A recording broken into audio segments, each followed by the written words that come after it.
I was born and the cord was wrapped around my neck. I was told my biological father died.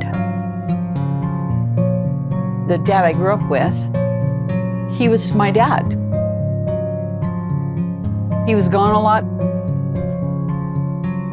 When he was home, my parents fought. It seemed normal to me. We were so used to it.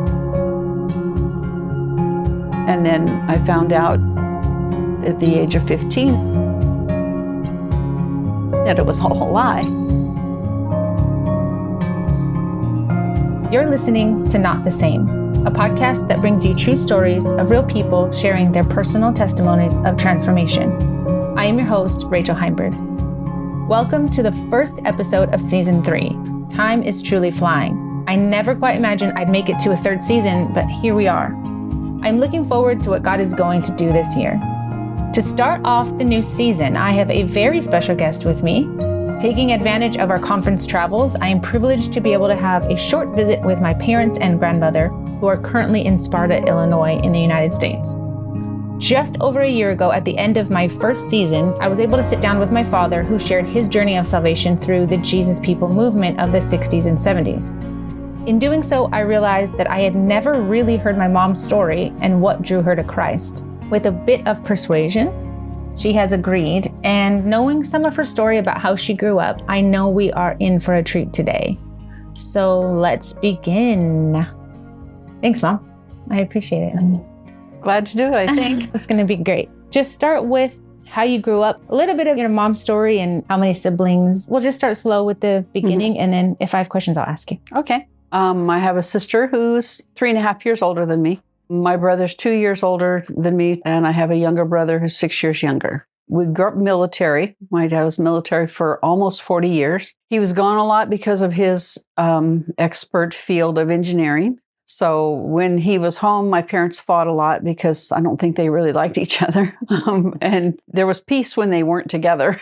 So I was raised mostly by my mom. I didn't have any kind of a relationship with my dad, really. A little bit in my later teen years because he would ask me to do things for him while he was gone. And I would. I felt like, wow, he trusts me. And that was good. And then we developed a really good relationship after I got saved. And he was in the hospital. And I wanted to make sure he was right with God if he wasn't going to make it through this surgery because it was pretty touch and go. So where were you born? Omaha, Nebraska, on an Air Force base.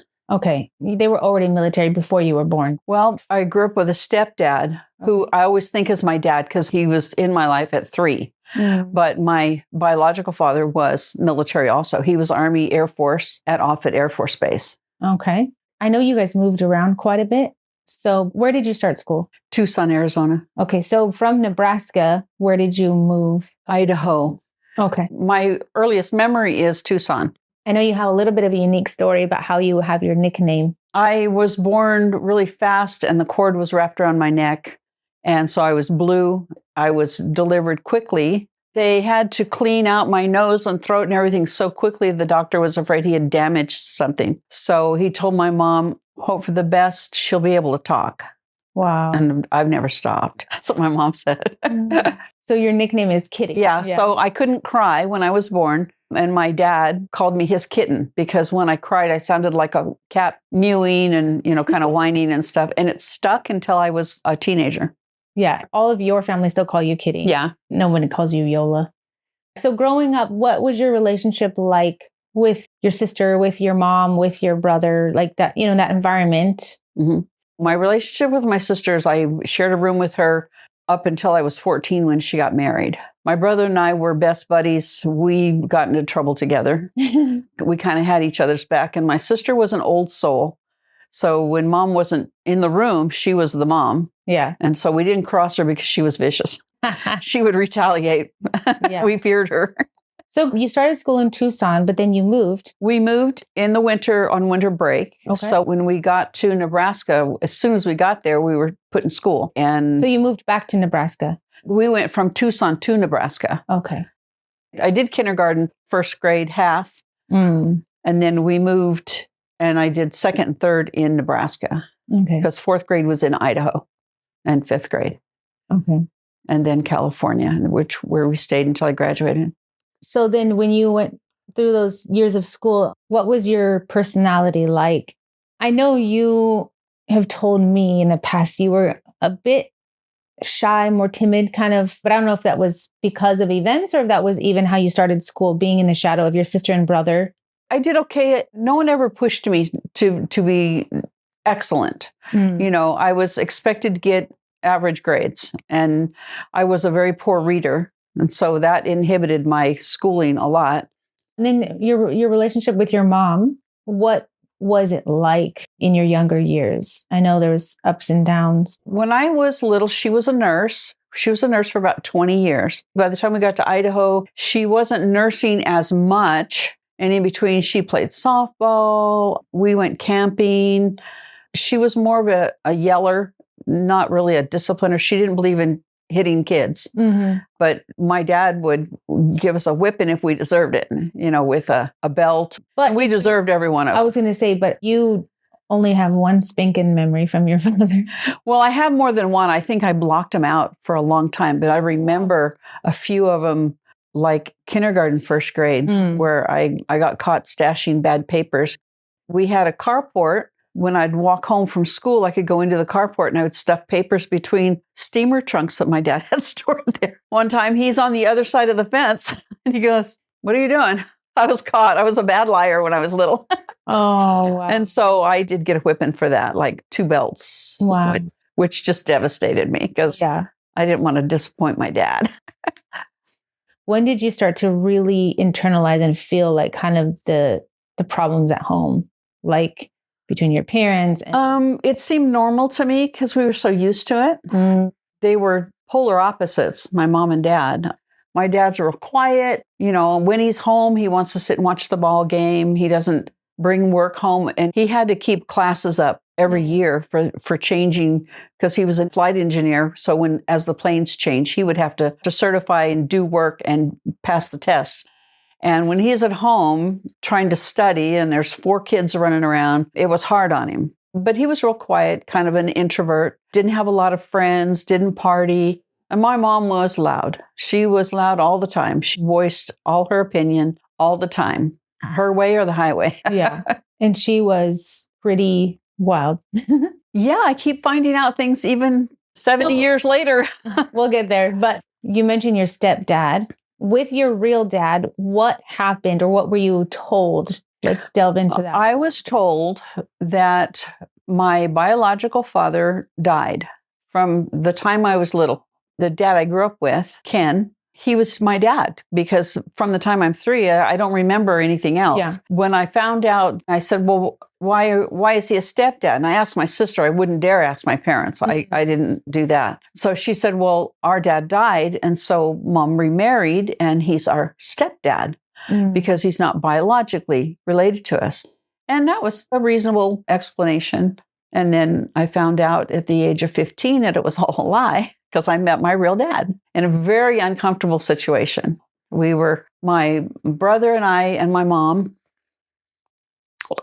we were traveling to go see my grandma, whom I'd only seen once when I was 7. She was a pretty mean woman. We didn't associate with the family too much. Mm-hmm. And we only stayed there for like overnight when I was 7. And she was cool. She let me have coffee, mostly milk, but my first taste of coffee, and it was downhill from there. So we were driving on our way to see my grandma, whom I had no relationship, no Christmas cards, no visits, nothing. And we stopped in a little place in Ottawa, Kansas, little podunk town where the gas station, the drugstore, and the post office were all in one tiny building.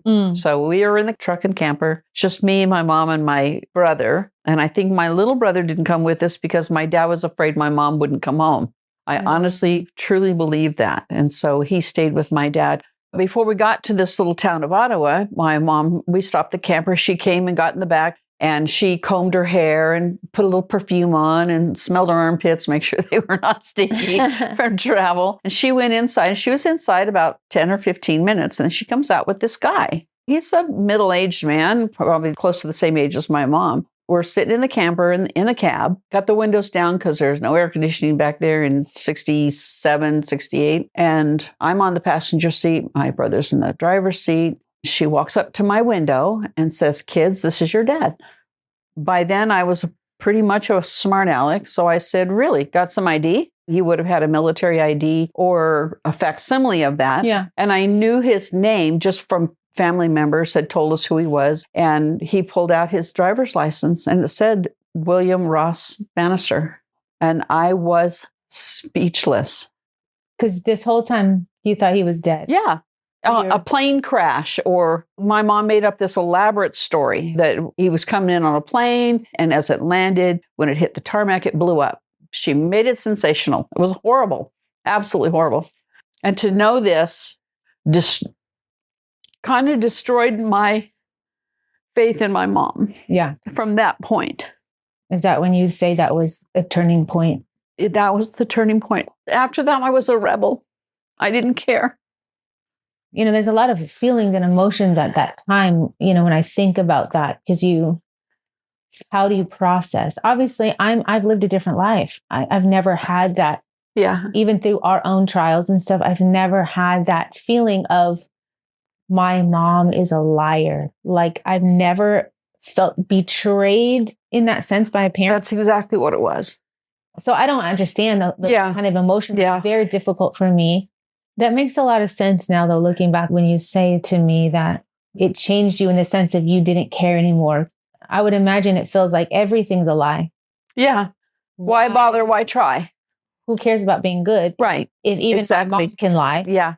Everyone can lie. And that's when I started drinking and smoking. And this was during the summertime? The summer between 8th and 9th grade. How did your brother process? Oh, he was mad. But we internalized it. Yeah. We didn't know what to do. Once he hit high school, he wasn't home much. He always found things to do. He'd hitchhike around the countryside. Him and my dad didn't get along. Did you find from that point that you gravitated a little more towards your stepdad? Well, he was just not home a lot. He flew a lot and he was gone for weeks at a time. There was peace in the house when he's not there. So we didn't really have much of a relationship. Yeah. We did things together. Like if he was barbecuing, I'd go out and talk to him, but he wasn't a conversationalist. I'd have to ask him questions to get him to talk to me, Well, it's still in the era of kids are seen and not heard. Yeah. Mm-hmm. So I do want to backtrack just a little before we go further, a little bit about the religious upbringing about your home and your family, because I know a bit. So before we get there, because I know that your journey kind of started a little bit earlier with the hints of salvation or the hints of. Yeah. Oh, yeah. I grew up in church. So let's talk about that. My dad's family is German and they're all Protestants, Lutherans. Yeah. The military, they either had Catholic or Protestant church. Sure. And my dad was adamant. When he was home, we went to Sunday school and church. And I didn't mind. I mean, I enjoyed it. I learned things. And then, of course, I had to go through catechism in my preteen years. But your mom was Catholic. She swore she was a Catholic. I never saw her go to the Catholic church my whole life, ever. Neither did I, but... So she claimed to be Catholic. And when my dad was flying, she would take us to Sunday school, but she wouldn't stay. She would go shopping or something. She would drop us off and pick us up. If we had something planned, we would skip church, but not very often. Okay. The doctrine of the Lutheran Church was biblical. Yeah.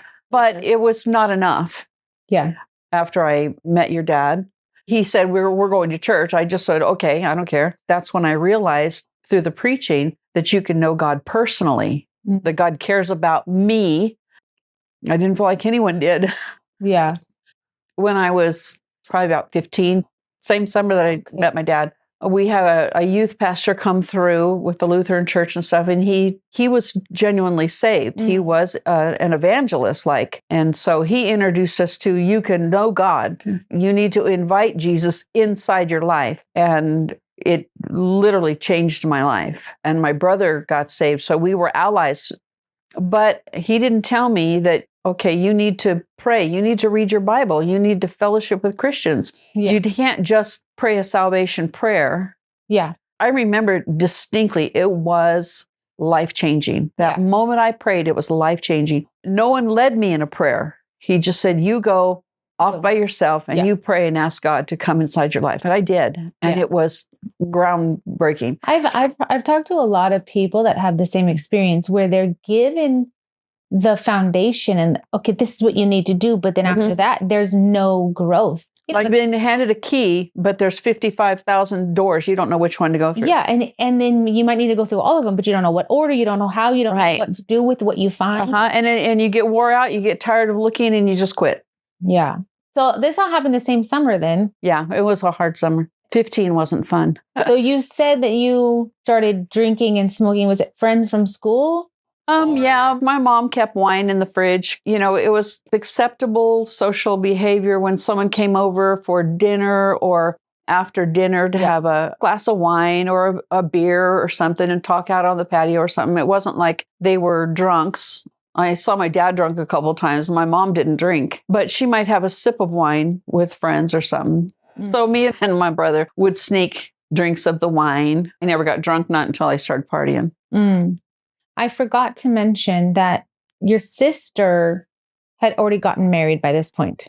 Yeah. You got married when you were 14. She was out of the house. Yeah. So it was just you and your brother. Did anything change when your sister left in the home? Did it become worse or better? Oh, no, I got my own room. I was happy. That's good. That's good. And I hated the thought. I know my brother always said, I can't wait to leave because he was in school. We weren't drop out of school type people, you know. He turned 18 in February, but he didn't graduate till June. Yeah. But I mean, graduation, he set down his cap and I didn't see him for 2 years. Wow. He would occasionally call if he thought he could call and catch me. So 15 is when life kind of changes. You're 16. Right during this whole time, your brother's about to leave. By the time I'm 16, he's gone. Okay. So you're a junior. Yep. And I know that's when life kind of gets a little bit more hectic for you. I couldn't date until I was 16. And when I turned 16, that's all I did. I know that led to a lot of chaos. So let's go a little bit into that. So you start dating. Like, are you getting into partying yet? Is your life getting we would get together and have parties because one of my friends, I didn't really know her much in school, but for the summer we swam together. And so she had an older brother that was the same age as my brother. And her mom would say, I'd rather you party here where I can control the situation and you're not driving. She would buy the beer and the wine and we would go over there. And so typical. And I'd have a beer or two. I couldn't get drunk because I couldn't function. And I would stop an hour and a half before I had to go home so that I could go and brush my teeth. So your mom would sit outside so she could see and I could walk in. I'd go, man, I'm so tired. I'm going to bed. Good night. How was the party? Oh, it was nice. It was a birthday. And I'd go to bed and lying my head off. I don't know if she knew and just didn't want to deal with it or she was dumb. Honestly, knowing her, she probably knew and didn't want to deal with it. Yeah. So my very first time I dated was a man I was with for several years. I didn't date 5 or 6 people. So you start dating this guy who I know his name, and find yourself in some trouble. Yes. I ended up pregnant. I mean, it's because we thought we were in love. We were committed at the time. We thought we were. You were 16. And my mom arranged an abortion. She knew the doctors at the hospital because she had nursed out there. And I was dumb to it until my sister explained it to me. And she was kind of my rebel mentor. I learned a lot from her. And my sister had gotten pregnant before she got married with her boyfriend. Lovely man. I love him to pieces. They're still married. He's a great guy. He's a great father. But they didn't wait. So she was pregnant when she got married. And that worked out. And so I didn't think too much of it. But then... Did you tell her first? I didn't because it was long distance phone call. I wasn't allowed to make long distance phone calls. I mean, I know we've talked about this a little bit, but how did you tell your mom? Because I know you guys didn't have an open relationship when it came to explaining things. So how you told her? I came home by myself, mind you, because my boyfriend was afraid of my dad. And my cycle had always been super regular, so it just quit. And so I suspected it. And I told my mom right away, as soon as I found out, I said, my boyfriend, I won't say his name, we want to get married. We just call him Mr. Smith. Mr. Smith. we want to get married because, this is what we want to do. And she goes, you're too young to get married. And I said, well, I can wait till May and then do it on my own because I'll be 18. And then she goes, well, I don't think it's a good idea. I said, well, I'm pregnant.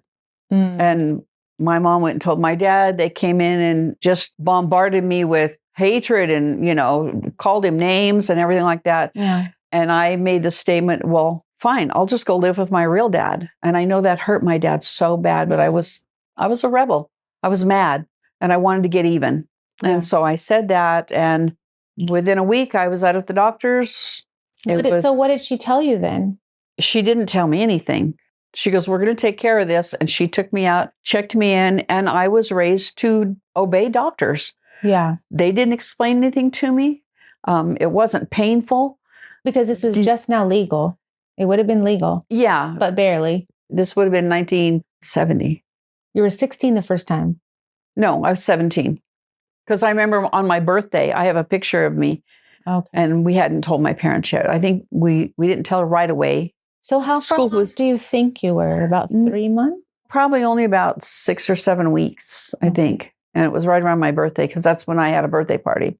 He was chicken, so I had to tell my mom, and it went from there. So you didn't know what was going on until afterward? It didn't compute because abortion wasn't something that was common knowledge or talked about. It was taboo. Yeah, it was taboo. So I went to school, and then when my junior year was done, then the very next month, that would have been May, when I turned 17, I left home.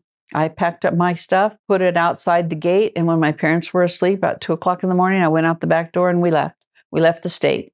You and Mr. Smith? Yes. So I have a question just regarding this, because I know we've talked a little bit over my whole life. It was never a secret. Of course, it wasn't until a few years ago that I found out it was an abortion.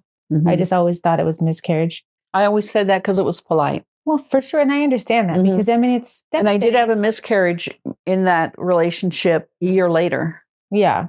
But at the time, you kind of mentioned that you didn't really understand or you didn't really give your brain to it. Do you think it was one of those things where you didn't want to even think about it? And so you just packed it away? Yeah. Emotionally and mentally? I didn't talk about it to anyone. The two of us didn't talk about it. It was just something that was taken care of. And was his reaction okay? Like when you got pregnant, he wasn't the one pushing for an abortion? No, no, it was entirely my mom. And then when you told him this is what happened, he goes, well, I think it's better this way. Yeah. Because there's nothing you can do about it. He's not going to say, well, you just killed our child. Yeah. He wasn't like that. So then that's when you moved. Yeah. I left the state and we were gone all summer. And then things didn't work out so well. He wanted to come back to California. So we came back and there was no place to go. He didn't have a job. I didn't have a job. And I didn't want to go to my senior year. School meant nothing to me. A diploma meant nothing. I figured I could get through life without it. No big deal. And so I moved back in with my mom with the stipulation that I would not see him anymore. Okay. Well, that didn't, I'm going to my girlfriend's and then he'd pick me up down around the corner. So we were still in a relationship then. And then he got a job and we got an apartment. The relationship came down to him always wanting to go hunting with his buddies. We worked opposite shifts. We hardly ever saw each other. It just wasn't there anymore. And I honestly gave him an ultimatum. It's me or your best friend. Mm-hmm. And he went hunting. So while he was gone hunting, I left. Yeah, but we missed the whole part of you guys getting married. You never said it.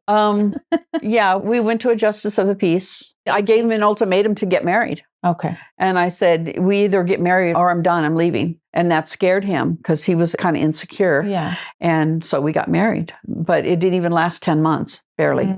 When it came down to, he didn't want to build a relationship. It was all about him and big ego. Was he abusive physically ever, or was it just verbally? No, it was verbal. And it was mostly, he was unbendable. It was him, his buddies. I was working a split shift at a restaurant. He was gone before I got up. So you're just passing each other constantly. Yeah. When I get home, he's not back from work yet. And then I leave and I'm not back until 11 or 12 o'clock at night. Mm-hmm. And I'm working in the next city. So it's a good half-hour drive home. So the only time we had was weekends. Mm-hmm. There was no relationship. That's when I met your dad. Right before we get there, after about 15, and you're going through all this stage. I mean, this is like partying. This is a baby and then chaos and everything. Did you ever go back to church anywhere? Or was this just set on, I'm just a rebel? Yeah, I didn't get anything out of church. Yeah. I was involved in the choir and youth group and all that until that summer. And then I just... Oh, there's no substance. It's just a ritualistic. Yeah, it's just a habit and something we did. So then you're 18. You're not even 19 yet. And you left your husband. Where did you go? What happened was I had met your dad. The first week we talked because we worked opposite shifts. He was looking for a wife. So you'd already met Dad before you left Mr. Smith. Yeah, I was desperate for a job. And they said, I need someone for graveyard. And I went, I'll work anything because I need to. And I was still married. And I met your dad. And within a week, he goes, I'd like to take you out. And I said, I can't. I have to find an apartment. I'm in a relationship. It's not good. And I want out. And he goes, well, I have a big 3-bedroom house. You can live with me. No strings attached. And I took him up on it. I honestly always thought that there was the separation. I never realized that you met Dad first before. I know that there was problems. Dad wasn't the reason, but there was problem. Well, I was working. I was a waitress. So I was saving up all I could to go get an apartment because I could always talk my way into make up the deposit. You were looking to leave the marriage already. Yes, yeah. No, obviously you're not saved. I knew I had someplace to go. Otherwise, I couldn't. That's what I mean. So what I want to say is every single time I've had people on this podcast and they talk about it, yes, as Christians, we're ashamed of stupid things that we've done. Yeah. And we think, I don't want to say this. People are going to think I'm a bad person. But you weren't a Christian. You were a sinner. Sinners sin. I don't have trouble talking about it. I mean, I am ashamed of my past. I am, but I don't like to relive it. Yeah. Yeah. And I get that. But I think sometimes it's because we feel, as a Christian perspective, you look back on your life and be like, I can't believe I did that. I can't believe or like, why did I think that was okay? Or how did I process those things? But realizing you didn't know any other way. Yeah. You had no alternative. Honestly, my mom was super liberal. Very. Because she was pregnant. Yes. And involved with several people, you know. I'm 71 years old and found out my sister's not my full sister. She's my half sister. Yeah. And so now I'm not surprised when I get new information about my family. I'm just like, oh, well, okay. Yeah. But it just is an insight into the environment you were raised in. Yeah. You were raised in, a military family, but very dysfunctional. Well, my dad wasn't a force because he wasn't there. And so for the 50s and 60s, you were like top dysfunction. Where Dad was raised way more traditionally. Yeah. Very conservative values, where you were like the polar opposite. No surprise, all this chaos follows you. Yeah. So you meet Dad. I think we touched on it in Dad's episode. And he made a comment to his buddy when you walked in the very first time that he was going to marry you. Yes, he did. He told his best friend. Never mind that you were currently married. That's what Stefan said. He says, you don't even know who she is. She could be married with 3 children. And all he said was, does she look like she's had 3 kids? The year I was 16, I was doing some modeling and I was trying to work on getting a portfolio done so I could do it professionally. Yeah, I've seen photos. You were beautiful. You were a bombshell. California beach babe. You meet Dad, and so now you've got a place to go. So is that the turning point where you told Mr. Smith, I'm done? Well, I snuck out. He didn't know I was leaving. He was gone at work, come home, and I wasn't there, and he didn't know where I was. He knew where I worked, but he wouldn't dare come to my job just because. Propriety. Yeah. Because then you're going to air your business. Right. So you moved in with Dad. Was it platonic in the beginning or it accelerated really quick because he told me up front he's looking for a wife. Yeah, and look at him. And I'm looking for security. The first time we talked, besides hello, hi, you're cute, was basically he knew where he was going in life, what he wanted to do, and he's making plans for that. He had a vision. Did it freak you out? Because no, I was so impressed because he had drive. He was smart. He was putting things together. He knew where he's going in life. Yeah. And my life was always just hit or miss. And chaos. And I got drawn into things because I was bored or because my friend would say, this is really cool. Try this. I wanted stability. I hadn't had stability in my life ever. Yeah. Other than a roof over my head and, my mom cook. Yeah. It was quite evident then right away that this was like what you wanted. Yeah. And I think he felt sorry for me because he had a big house, but we were romantic right off. He told me up front, we were sitting on the porch one day and he told me straight up, I can't marry you if you're not a Christian. Sorry, I know this is the most hilarious part, and I've known this my whole life. Yeah. This is the most hilarious part for me because you're married. He didn't know that at the time. I didn't tell him at first. I mean, we were together a couple of weeks before things developed. How did you break that news? I told him I was married. You just said, hey, you're cool and all, but there's this little issue I got into. Yeah, we weren't planning the wedding just yet. But the day we met, he went home and told his parents, I've met the woman I want to marry. Oh my gosh. Now, in the meantime, living together in the 60s was normal. 60s, 70s. Yeah. His parents accepted me on his word alone. Yeah. The minute I met them, they loved me. Yeah. And they told me that. For sure. And they were there for me.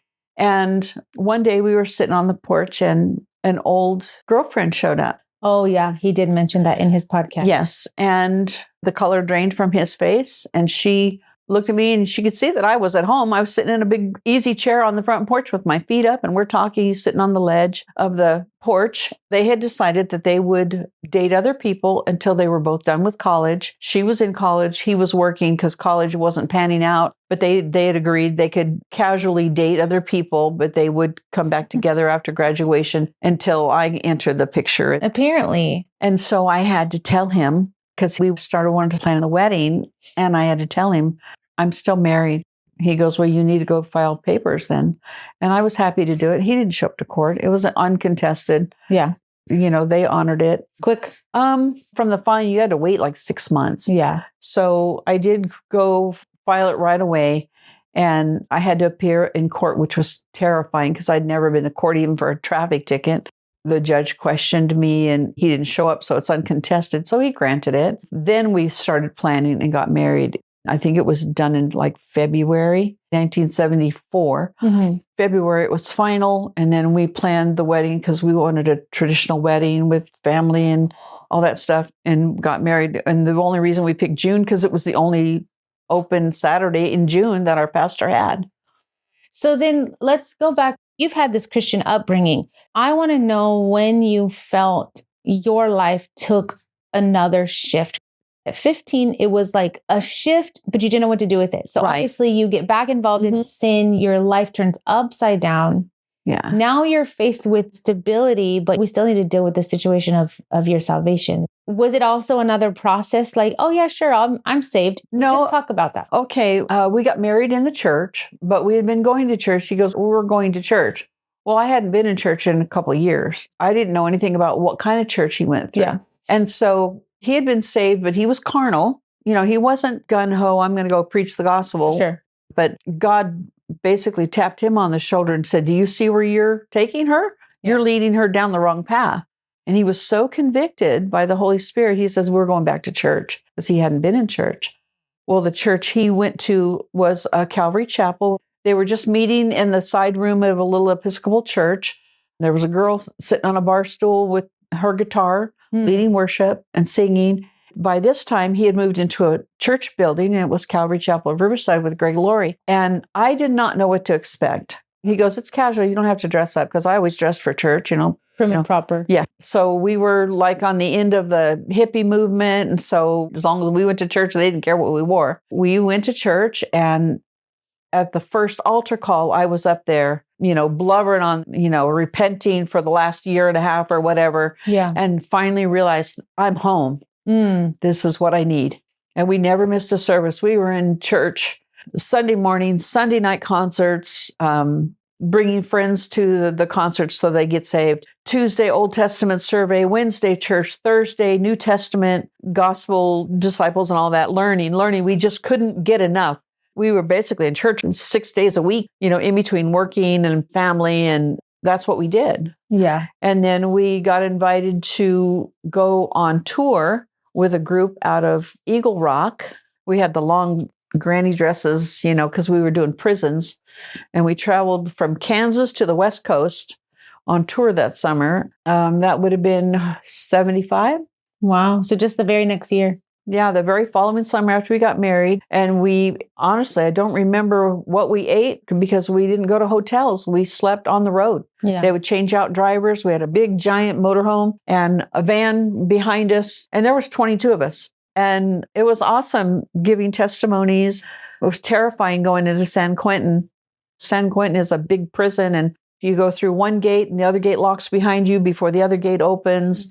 And you're in the yard with the convicts. Yeah. There's thousands of them. And the guns on the high wall are pointed towards you because they can't guard every man out there. And we signed an agreement that if they take us hostage, there will be no bargaining. Yeah.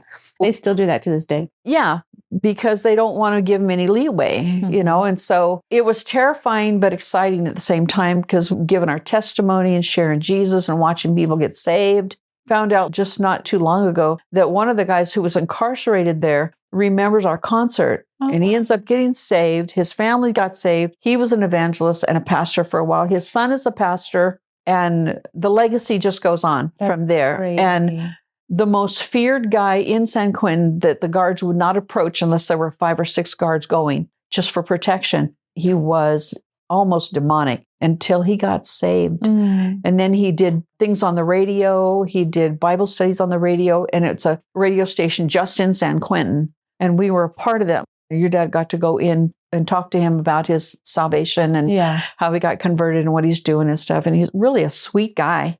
Yeah. But he was a monster before he got saved. And he was in for life. Wow. He's making the best of it. So if we pause there and take a moment to just really understand the radical transformation from just the year of 1974 to 1975. You were married in a toxic relationship, no direction. Obviously, you meet Dad, and I know he likes to sugarcoat it a little bit. But the reality was he knew what he wanted, but he was also not living for God the way he should have been living for God. I looked at him as my hero. He saved me. Yeah. Took me to church, introduced me to his family who loved me. Yeah. Yeah. I hadn't felt that. Yeah. And it lasted 50 years. It's happy tears because I'm so blessed. Yeah. I had your grandma and grandpa. I was really close to grandpa because his daughter, at the time, she was more concerned about her social status. Yeah. She wanted to be high class, high society. She always resented being born a stamper. Farm girl. Until she got saved. I know that because, we've talked, obviously, my whole life we've talked. And I only knew grandma as, she was a bit neurotic, but just as a nice little grandma. But I know that it was pretty nasty growing up. I know she was she was a broken woman. And she was poured that on you guys. I don't know the state of her soul when she passed away. Unfortunately, she was definitely told the truth a lot by Dad. She was I witnessed to her. She was witnessed to a lot by my niece and her husband, Nikki. Yeah. And when she was in assisted living, 2 or 3 of the nurses there, especially one gentleman who was a nurse, he would sit and pray with her and read to her. And I'm just really hoping that she got her heart right with God. Yeah. Regardless of all the carnage behind her, I still feared for her soul. For sure. And she was in that facility quite a while. But even then, you got to be a special person to work in a place like that, where people are on their way out, and some of them have their mind together and some don't. Yeah. She was told, I'm an eternally hopeful person because I know that God doesn't want people to perish. Right. God wants people. It is amazing how many opportunities he gives people, even people that don't deserve it, even people that have messed up their lives, messed up other people's lives. And yet still at that 11th hour, they're like, oh, shoot. Your dad had an uncle like that. Yes. Uncle Bob. Uncle Bob. Yep. Yeah. I remember that. And at the end of his life, 2 weeks before he passed away, in the last week, he wasn't even himself. He wasn't even coherent. Yeah. I do not look down on those because that's God's heart. God's heart is redemptive. Yes. So we can hope that grandma is there. And by the end of his life, your father also, your dad had become a Christian. He had the same Lutheran upbringing, so he knew the gospel. Yeah. He worked hard. He went to church. But he did pray a sinner's prayer. And I had a good relationship with him I'm trying to remember, we were going somewhere to pioneer a church. Was Rancho. Rancho, yeah. I'm saying. But it's just amazing. So if we look at that whole year, from chaos to stability, from literally all of the heartache and the horrible things that you dealt with, to within 1 year singing in prisons and living, telling others about the gospel and what God can do. There's no explanation outside of Jesus that could have done that for you. Oh, yeah. And I don't know if it was the first time. You said it was the first time you went to the Calvary Chapel and they gave the altar call. I was there. I was up front. Honestly, it took me a couple services because I was embarrassed. Yeah. To openly admit to all this 200-300 people that I never mind that everyone else is too. Yeah, exactly. But you were raised to always suck it up and hide. And hide. Nobody sees the problems. Nobody sees what we're doing. We are. Yeah. So that makes I never sense. talked to my girlfriends about how bad home life was, or Nope. Do you have a specific date that you remember, or do you have just a month and a year that you know that this was when I got saved? I honestly think I got saved when I was 16 because it was monumental. Someone actually told me, no, you can know God. God wants to talk to you on a personal level. Yeah, obviously, we believe that's the first moment. After we got in church and I started learning about Scripture and who God was and why he did what he did and the camaraderie of other Christians, I could meet someone brand new and just bond with them because they were saved. Yeah. And so was I. We're serving the same God. And it was the first time I had close friends that were saved. Yeah. None of my girlfriends got saved. After I got saved, and I went to each one of them and said, you need to get saved because you're on your way to hell. And they go, well, I live a good life. I don't need God in my life. Yeah. It was heartbreaking, but I had to sever all the ties. I went back and witnessed every one of my family. I was instrumental in getting my niece saved. She was out for the summer. She was only 11 years old. We took her to Lake Paris and we explained the whole gospel to her. She prayed a sinner's prayer. She thought we were just kind of kooky, kind of weird, ex-hippies and stuff, but she genuinely prayed. She goes, I felt the change in me. Yeah. And then she went back home. When she got older, we were in contact and I'd try to find out how she's doing and stuff. And she called me one night crying and I said, Nikki, what's wrong? And she said, well, I'm in a relationship. And you could tell she was just unhappy. He was controlling, he was pushy. And I said, you can fall in love 100 times. And the one that's right, you will know. Don't settle. God doesn't want you to settle and then be trapped. And she took it to heart and she broke off the relationship.